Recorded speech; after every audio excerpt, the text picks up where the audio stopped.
Check out FlipsideGaming.com for all your gaming needs. Use the promo code HEROES to save 10% on all orders over $10 and support the channel at the same time. Hey there, this is John from Heroes and the Legends, and welcome to another edition of the Magic the Gathering Market Watch. It is finally here, Core Set 2019 Prerelease Weekend. Hopefully you're out at your game store playing some games this weekend with the new set. And if you are, you might be thinking about picking up some singles, and we're going to talk about what's going on in the market this week. Now, quick note, there are not going to be any Core Set 2019 cards featured here. We actually did a special video on those yesterday. I'll link it at the end in case you missed it. But we will talk about everything else. Commander fans, there's going to be a lot of Commander influence here, by the way. Quickly before we get started, though, if you check out the description below, you'll find a few ways to help support what we do here at the channel, one of which is our Patreon page. You'll find that linked there. You're also going to find links to products on Amazon. If you make any purchases on Amazon, no matter what it is, we'll get a small percentage for the channel. And finally, Flipside Gaming still offering a promo code for our viewers. Hopefully you can save some cash while you support the channel. As always, thank you not only to the folks that look at those links, but to all the viewers. Thank you all for everything you do. And with that being said, let's get into it. We're going to begin, as we always do, with Standard, and we're going to look at the top 5 Standard legal cards that have lost value this week. Number 5, Chandra Torch of Defiance, down 69 cents to $15.84. So Chandra has been losing a lot of ground over the last couple months, even though the card still has seen play in Standard and even a little bit of play still in Modern and Legacy, but it is approaching rotation this fall, and a lot of people are considering that. Now, I don't think Chandra's going away in this last meta. I think a lot of the decks where she's already good will continue to be good, and I also think we could see some new mid-range builds with her coming up. I have seen some brews. So even with the influence of the new decks, though, I don't know if she moves all that much, just considering a lot of the Standard players just already have her in the collection. Not to mention, we got that infusion of extra cards thanks to the Challenger deck. So I do think maybe she stabilizes temporarily before you get to the point where she hits her rock bottom price leading into the fall for the rotation. Number 4, Carnage Tyrant, down 76 cents to $16.99. Green cards have been pretty soft recently, just generally, and even though this does see at least a little bit of Standard play here and there, those decks just aren't in favor right now due to the fact that they underperformed over the course of the entirety of the meta. In the middle, they had a little bit of a surge, but they started off slow, they kind of ended slow. We'll have to kind of see what happens in the next meta if some of these green cards can make a comeback. Number 3, Teferi, Hero of Dominaria, down 77 cents to $35.37. Well, here's one of the reasons those green decks have been underperforming. The aggro decks and the control decks have just been very good. And this, of course, being a key part of the control builds. Not just in Standard either, mind you. Very good in some modern control builds. In some cases, elbowing Jace the Mind Sculptor right out of deck lists, believe it or not. And also, too, this card has seen a little vintage play.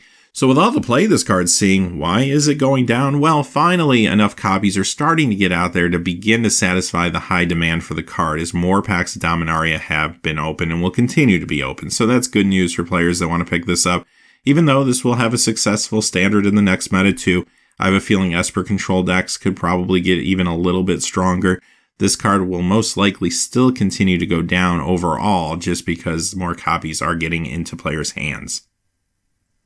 Number 2, Gideon of the Trials, down 92 cents to $16.04. Here's another very strong control card. Doesn't see as much play as Teferi in Standard, of course, but it has been seeing a little more play recently in some Standard decks, and still sees play in Modern, even sometimes in other formats as well. But this is another card that's approaching rotation this fall, so definitely it's going to be a little bit softer.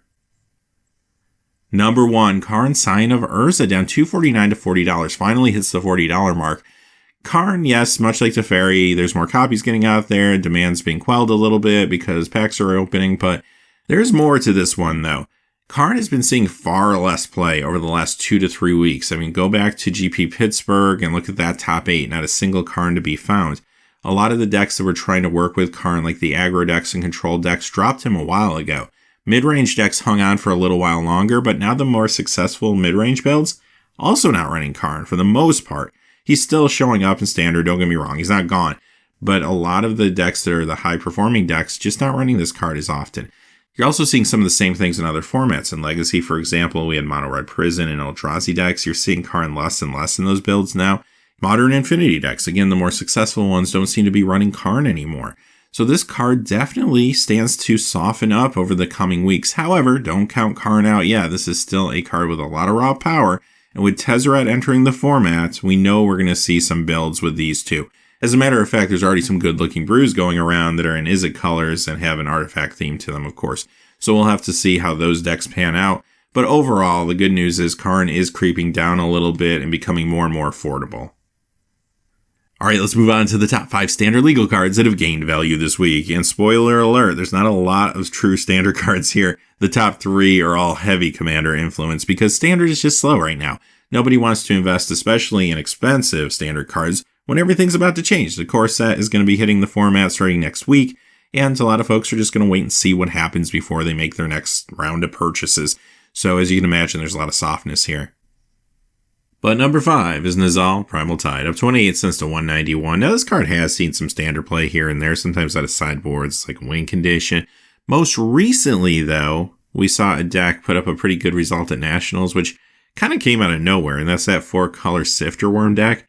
Not all builds, but some will run one of these in the sideboard, so that could have brought some additional attention to this card this week. Again, it's only going up 28 cents, so it could be any little thing impacting it. Here's another part of that 4-color Sifter deck, Thematic Compass, up 28 cents to 244. Typically, those deck lists will run 3 copies of this. Number 3, alright, welcome to Commander territory with Elenda the Dusk Rose, up 36 cents to 598. Elenda has seen a tad bit of standard play in some Vampire builds, and there could be some people trying to brew and speculate on Orzhov Life Gain for the next meta. Although I have seen some of those deck lists, and none of the better looking ones are running her, so I don't know if that's really going to be a thing in Standard. However, in Commander, Vampires continue to be very popular. No doubt that is driving some of this price increase. Number 2, it's Holly Primal Storm, up 40 cents to 340. Another very strong Commander card that, again, is probably only showing up on our radar because everything else is just so slow. Number 1, Paradox Engine, up 59 cents to 1604, and this is maybe the best standard legal commander card that you can find, and because of that, it ends up on top of our list in a week where standard is very slow. Okay, let's move on to the top 5 modern legal cards that have lost value this week. As you can imagine, heavy influence from the reprints in Core Set 2019. Number 5, though, is Liliana of the Veil, from Modern Masters 2017, down $266 to $100. This is just Liliana trying to find her price point. I do think she's going to settle in now around maybe the high 90s or so. That feels like a fair price considering the amount of play she's seeing. Number 4, Omniscience from Magic 2013, down $283 to $22. This is one of the cards that is being reprinted in Core Set 2019 as a Mythic. However, you can see it's created some softness definitely in this card. And this isn't a modern card necessarily. This is a card that's most popular in Legacy Omnitel decks. Number 3, Crucible of Worlds. This is the 10th edition version this week, down $391 to $58.49. The 5th down version is also going down a little bit this week, but this one was more significant. So again, of course, this is being reprinted in Core Set 2019, and that's why it's so soft right now. But this was a much needed reprint. Really happy to see this. Big casual card. It does see a little modern Legacy and Vintage play too, but a lot of casual players have been waiting a long time for this reprint. Number 2, Jace the Mind Sculptor from World Wake. Down $495 to $105 this week. That's really saying something. Jace had a lot of hype around him back when he was unbanned, obviously, and we saw those huge spikes. He's about back down to where he was prior to that, and it looks like he's going to continue to drop a little more even. You also have to remember, while all that was going on, he did get reprinted in Masters 25, so more copies got out there too on top of everything else. So now that he's settled down, the players that wanted Jace have got their hands on him. And we also know how good now he is in Modern. He's good, but he's not broken. So you combine all that stuff with the fact that Teferi's also moving in on some of his grounds. And yeah, the card's a little bit soft. I think this actually settles in somewhere in the 90s. Scapeshift is at number 1. Big reprint from Core Set. Of course, this is the original one for Morningtide, down $869 to $32. And if you want to get that Core Set one, it's very affordable right now, sitting around the $15 to $18 mark. If you've been waiting to buy into the Scapeshift or Titan Shift builds, then yeah, you have a chance now to do it much cheaper. Alright, let's move on to the top 5 modern legal cards that have gained value this week. And remember how I said Standard was really slow right now, so we saw a lot of Commander cards? Well, same thing's going on in Modern currently. Number 5, the Chain Veil, up $1.85 to $11.94. Again, a pretty prominent Commander card for decks that run Planeswalkers. And it does have a nice week this week. I think this card actually gets stronger as more good Planeswalkers are added to the environment. And Core Set went crazy with the Planeswalkers. Not only are you getting the 5 Planeswalker deck Planeswalkers, but you're getting an additional 5 regular Planeswalkers in the set, and the Transform one. Of course, Nicol Bolas transforms into a Planeswalker. So with all the additional focus on Planeswalkers, yeah, this card gets a little hotter. Number 4, Wall of Shards, up $1.87 to $5.63. Another Commander card here. This is due to Arcades coming out in Core Set 2019. So a lot of influence from Core Set, as you can see here. Now, Arcades, of course, works well with walls, defender creatures. So some of these really good ones, especially with high toughness and low casting costs, are starting to spike a little bit. And this is a Cold Snap card, so it's kind of old now, might be a little bit harder to find too, even as an uncommon. Number 3, Bramblewood Paragon, up $2.87 this week to $5.99. This card skipped a week, but it has been pretty popular and has been on some of our lists recently. And this is all about Najeela. Najeela has had a huge influence on a lot of older cards, this one included. And this is another older one. Morning Tide, of course, had a notoriously low print run for Modern Era Magic, so these cards do tend to get a little spiky when they get popular. Number 2, Sword of Fire and Ice. This is the Modern Masters version this week, up $3.52 to $63.99, although the original is going up a little bit too, just didn't make our list. So we've been talking about this one for a number of weeks now. It started getting hot back when Battle Bond cards were being previewed, and then of course that set dropped, and there was a couple really good pairs of Izzet Commanders, and this was a reaction to those entering the format. Now, more recently, there has been another influence on this card. There was a lot of speculation that maybe Stoneforge Mystic was going to become unbanned in Modern last week. That did not happen. So some of the increase is probably still residual from that. And we'll have to kind of see what happens next week if this stabilizes or starts to go down. But this has really been influenced by Commander and has been driving the price for a while now. Number 1, Engineered Explosives, up $4.16 to $85.24. This is the original 5th Dawn version. This card just gets hotter and hotter. It spikes all the time. The other version has been really successful recently too and has been on our list many times. Just simply, this card is all over the place in sideboards in Modern, and it is played in the main in the popular Ironworks combo deck. I think this will settle in somewhere in the 90s until it gets another reprint down the road. Alright, let's move on to Vintage, and the world of Vintage Magic is actually pretty slow this week too. Not a lot of market manipulation or anything like that. We're going to look at 4 cards that spiked, but really, I took a look at them, and it doesn't look like malicious market manipulation. It just looks like that some high-grade copies entered the listings, which pushed the price point a little bit. The first one is Earthquake from Unlimited. Actually, 3 of the cards are from Unlimited. This is up $53.25 to $103.25, and it's not a reserve list card. You can find cheaper copies, but again, it was just a couple high-grade copies made it onto the listing, and there's not that many copies out there of any of these cards, which is why a few listings can make a big difference. Raging River, this was on our list last week. It continues to go up, though. $107.91 to $375. Same story here, but this one is on the reserve list.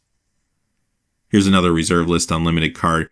Two-Headed Giant of 4 Eyes, up $113.26 to $173.25. Same thing here, just some high-grade copies showed up. And finally, Mishra's Factory. This is the winter variant from Antiquities, up $216.04 to $645. Same story here. We got some high-grade listings now on the market, push the price point a little bit. This is also a card that is not on the reserve list, of course. All right, let's move on to our Commander Spotlight. That's right, we're not done with Commander yet. Commander is very, very popular, which is typical in the summers, especially considering we just had Battlebond drop. And of course, the Commander decks, we're going to be learning more about them later this week, as a matter of fact. So there's going to be a lot of attention on this format for the coming weeks and months. First card, Dolmen Gates, up $1 to $9.69. Now, this has been moving for a number of different reasons we've talked about in the past, but most recently, Najeela has been one of the factors here pushing this price point. Doesn't hurt that this is a Lorwyn rare. Again, it had a lower print run comparatively. Myojin of Life's Web. This had a good week, up $1.09 to $7.42, and this is all about those 5-color commander decks, those Joda-driven decks, because if you can play this for 5 mana instead of 9 mana, this becomes a very good card. Phyrexian Obliterator, the original new Phyrexia version, up $1.52 to $23.12. Okay, I put this one on the commander list because it's a cool commander card, but that's not really why it's moving. The reason it's moving is more because of Modern, believe it or not. MTG Goldfish did a budget Modern brew this past week, which was mono black, and this was a key card in that deck, and it brought some attention on it, that's all.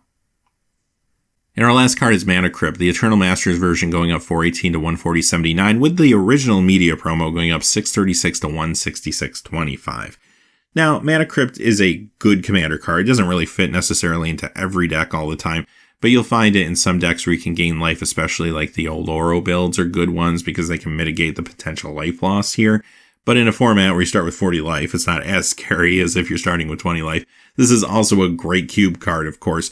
I think this is going up this week, though, not necessarily because of anything that's happening immediately right now in Commander, as much as it's just a rare card that now hasn't been reprinted for a while, and the market is starting to dry up a little bit. Finally, we'll wrap things up with a quick Pauper Spotlight. 4 cards I wanted to show you. The first 2 are from a Dimir deck that's actually been pretty popular and successful recently. Peat Bog is in that deck, up 40 cents to 69 cents, pretty nice percentage increase. And Icequake is the other one from that deck, up 42 cents to $1. This is one of those cards that was never technically printed in paper as a common, but because it was in Magic Online as a common, most of the time it is considered legal, even in paper, but always check with your tournament organizers first. So now that disclaimer is out of the way, yeah, this card is just something people are looking at as well because of the fact that the Izzet Delver decks run Scred, and those decks have been very, very good. Recently, we've seen Thermokarst also on these lists, so this is just following behind it. Sunscape Familiar up 66 cents to 99 cents. Now, there has been a Bounce Flicker deck that's been popular recently in Pauper. This is a key part of that. I also have to imagine that maybe this is a little bit of Arcades influence as well, perhaps from Commander, but I think it's more so Pauper. What better way to end the market watch than with the Black Lotus of Pauper? Oubliette up $1.62 to $37.96 from many mono black builds in the format. And this is one of those cards I'd love to see this get reprinted at some time. It's so complicated, though, and convoluted when you look at the rules text. Who knows when they'll want to do that, but I think they could work it into some supplemental product. If you read the Oracle text, it's actually not that confusing. All right, with that being said, that's the market watch for this week. Hopefully you're having a great time at the pre-release and at your LGS. Get some good pulls, put up some good results, but most importantly, have fun, have a good time. Until next time, though. Thanks for watching. Please remember to like and subscribe, and have a great day. Hey, thanks for watching. This video is made possible by the generous support of viewers like you on Patreon. Check out the description below for links to our Patreon page as well as our Amazon affiliate store, where a small percentage of all sales will also help support the channel. Finally, if you haven't had a chance yet to subscribe, hit that subscribe button so you don't miss any new videos on Heroes and Legends. Talk to you again soon, and have a great day.